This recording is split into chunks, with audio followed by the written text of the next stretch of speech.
12월 15일 화요일 새벽 기도를 주님 앞에 올려드립니다. 오늘 말씀은 베드로전서 2장 1절에서 10절 말씀입니다. 함께 봉독하며 나갑니다. 그러므로 모든 악독과 모든 기만과 외식과 시기와 모든 비방하는 말을 버리고 갓난아기들 같이 순전하고 신령한 젖을 사모하라. 이는 그로 말미암아 너희로 구원에 이르도록 자라게 하려 함이라. 너희가 주의 인자하심을 맛보았으면 그리하라.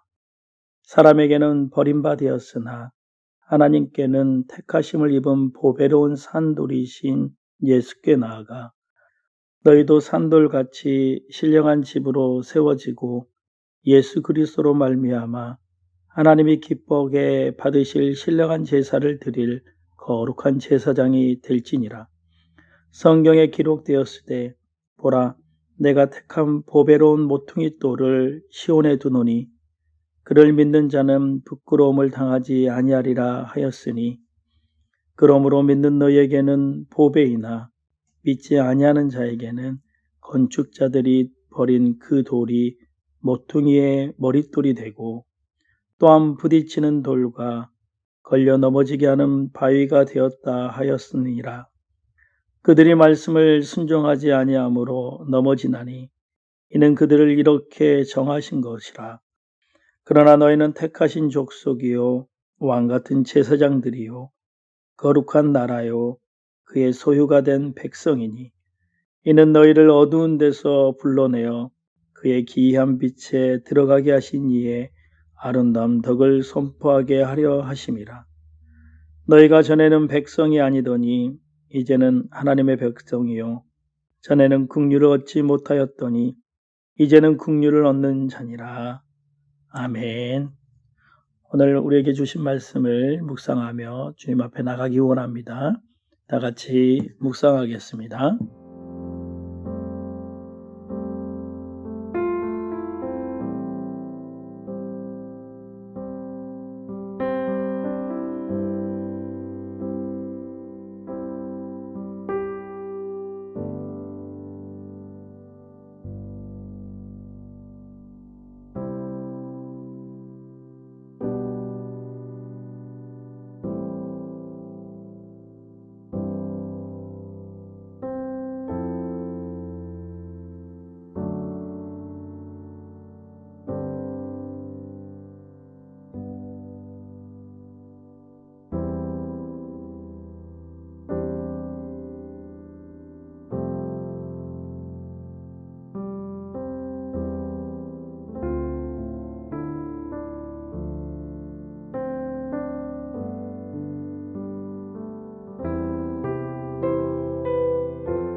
함께 기도합니다. 사랑의 하나님 감사합니다. 한 주간의 또 첫 시작을 주님 앞에 머리 숙여 온전히 드릴 수 있도록 허락하여 주신 걸 감사합니다. 이 하루도 하나님 은혜 안에 거할 수 있는 우리들의 모습이 될 수 있도록 주님 인도하여 주시고 우리의 모든 삶과 생각과 또 우리가 만나는 모든 사람들에게 하나님의 사랑을 전하며 살아갈 수 있는 우리들의 모습들이 될 수 있도록 주님 인도하여 주시옵소서.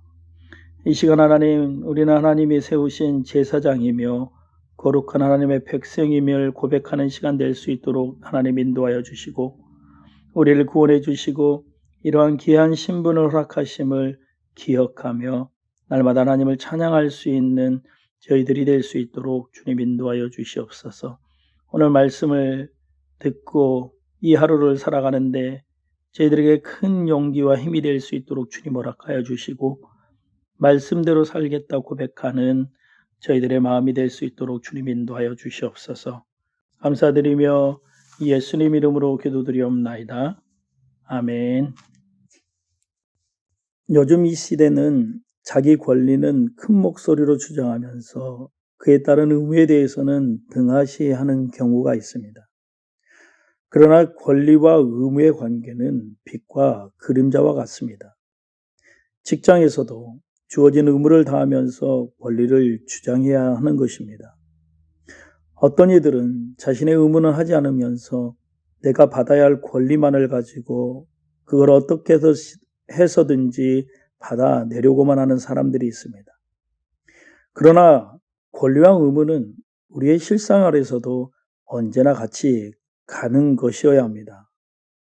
신앙생활에서도 마찬가지입니다. 권리와 의무는 분리되어 있지 않습니다. 그리스도인들에게는 놀라운 권리가 있습니다. 우리는 하나님의 자녀요 백성이다라는 거죠. 자녀로서의 놀라운 권리를 부여받았다라는 겁니다. 오늘 말씀 9절에서도 우리를 왕같은 제사장이라고 얘기하고 거룩한 나라라고 말씀하고 있습니다. 우리에게 구원의 사역은 놀라운 하나님의 선물이며 은혜입니다. 선물을 받을 수 있는 자격이 안 되는데도 불구하고 하나님께서는 우리에게 그러한 귀한 선물을 주셨습니다. 오늘 20절에서도 말씀했듯이 긍휼을 얻지 못하던 자에게 긍휼을 얻는 자가 된 것이다 라고 말씀합니다. 주님의 긍휼을 3절에서는 다른 표현으로 이렇게 얘기합니다. 주의 인자하심이다 라고 말하고 있습니다. 주의 인자하심이 너무도 크고 놀랍기에 이런 선물을 받았다라는 거죠. 그래서 3절에서는 이것을 전제로 해서 우리가 어떻게 행동해야 할 것인지를 말씀합니다. 너희가 주의 인자하심을 못 보았으면 그리 하라라고 말합니다. 우리는 하나님의 은혜와 사랑으로 넘치는 특혜와 축복을 누리고 받고 살아가는 사람들입니다. 그렇게 주신 은혜를 경험하고 맛보고 누렸다면 하나님의 말씀이 선포하며 명령하고 있는 것을 잘 듣고 순종하여 그 말씀대로 살아가야 할 것입니다. 그렇다면 우리 안에 말씀으로 순종하며 새로운 것을 채우기 위해서 해야 할 것들이 무엇일까요?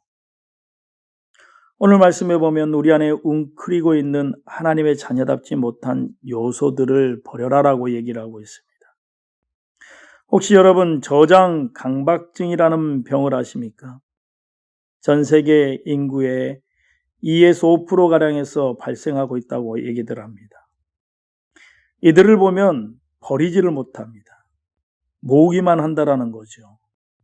그러니 물건이 집안의 산더미처럼 쌓여서 발 디딜 틈조차 없게 된다라는 겁니다. 비우지 못하면 우리의 삶은 쓰레기장이 될 수밖에 없습니다. 일상의 삶에서도 비울 수 있고 버릴 수 있어야 하듯이 영적인 영역에서도 동일하다라는 거죠. 버리지 못하면 건강하게 살아가지 못하고 우리의 삶이 새로워질 수가 없습니다. 거듭났다고 하면서도 여전히 거듭나기 이전의 것들에 얽매여 있다면 그 거듭남은 거듭남이 아닙니다. 세상 사람들은 예수를 믿으면 한순간에 착해진다라고 생각을 합니다. 네, 그럴 수도 있습니다. 그러나 모두가 예수님을 믿고 우리 내면의 것이 순식간에 달라지지 않는다라는 거죠.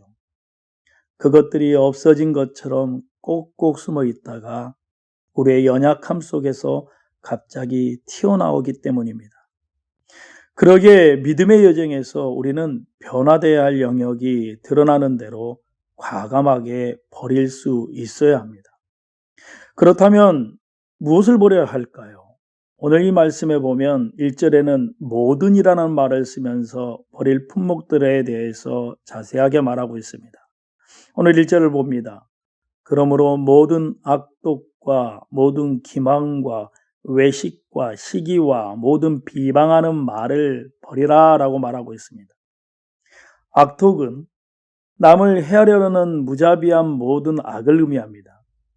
이것이 구체적인 행동으로 나타날 수도 있고 또한 마음으로 생각으로 그칠 수도 있습니다. 행동이든 마음이든 그런 악을 버려라는 겁니다. 또한 기만은 사람을 속이는 일입니다. 외식은 이중적인 삶을 얘기합니다. 시기는 남이 잘 되는 것을 못마땅해 한다는 거죠. 또 비방하는 말은 남을 향해 무고히 중상모략하거나 악담을 의미합니다. 이 말씀을 다른 말로 표현한다면 다른 사람을 죽이는 일을 멈추라는 겁니다.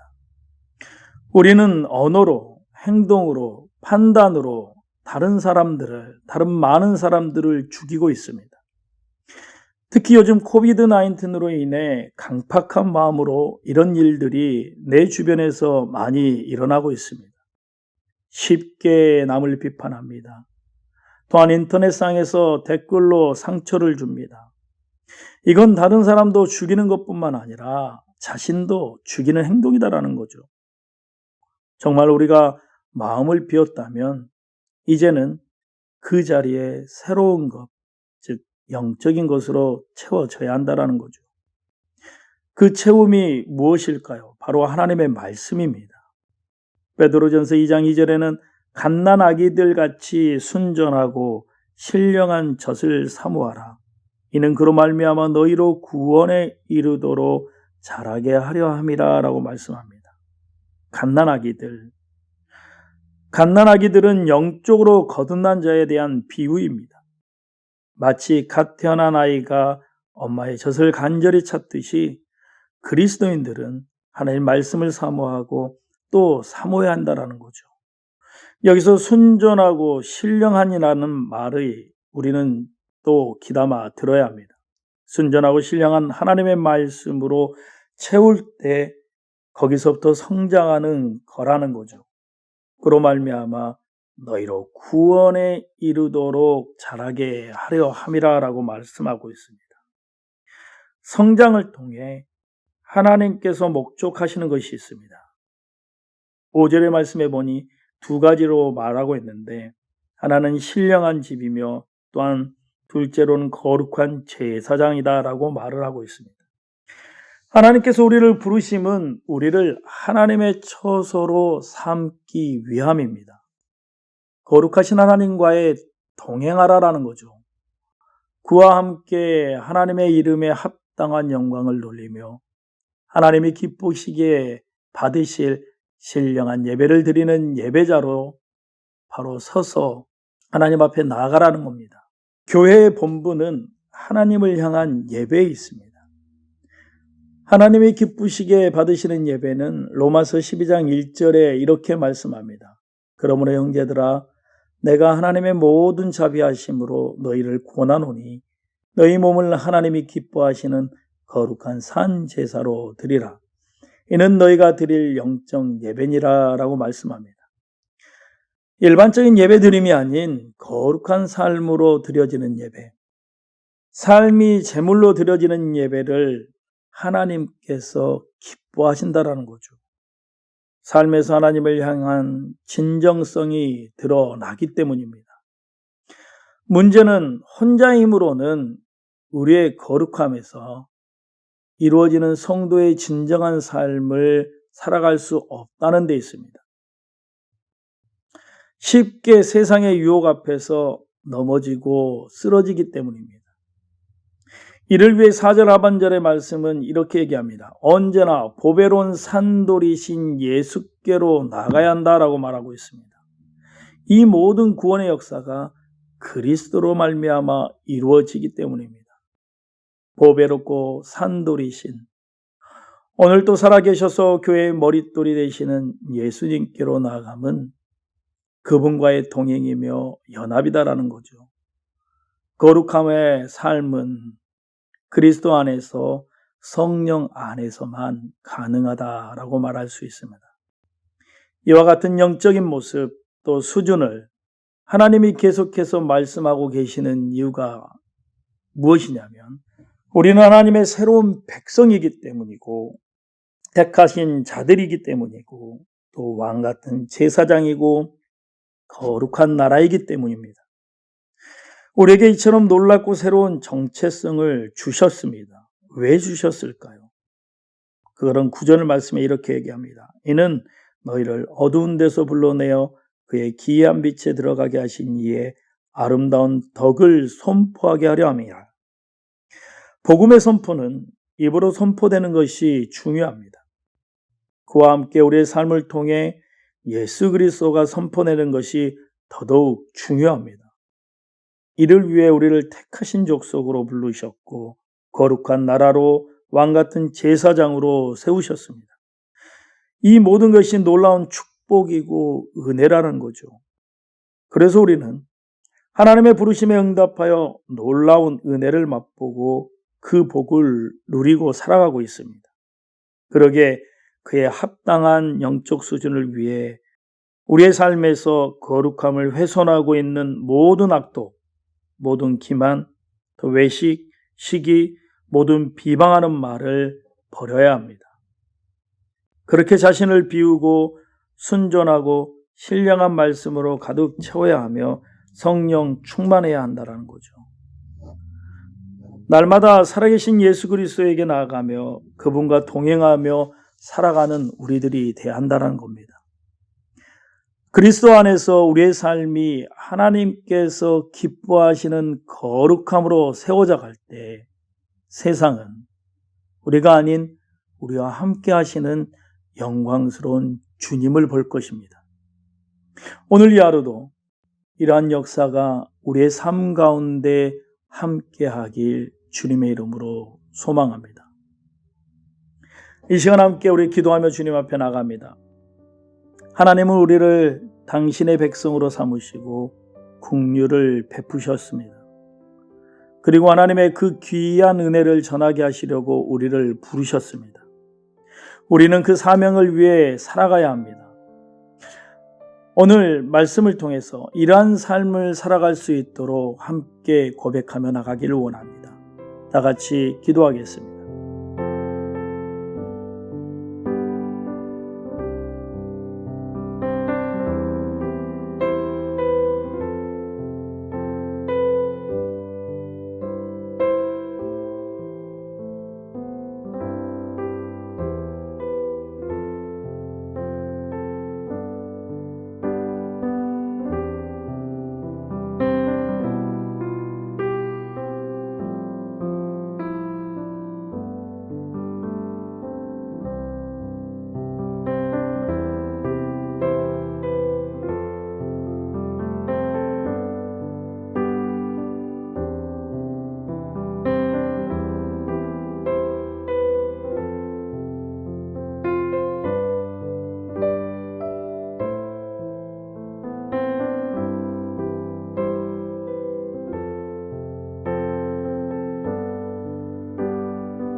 우리 이 시간 다시 한번 기도합니다. 성탄절이 얼마 남지 않았습니다. 다시 한번 우리의 삶을 돌아보면서 주님이 오신 이유를 생각하며 오늘 이 하루 묵상하며 나아가는 하루가 되달라고 함께 고백하기를 원합니다. 그리고 여러분들의 기도의 제목을 주님 앞에 올려드리길 소원합니다. 다 같이 기도하겠습니다.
you.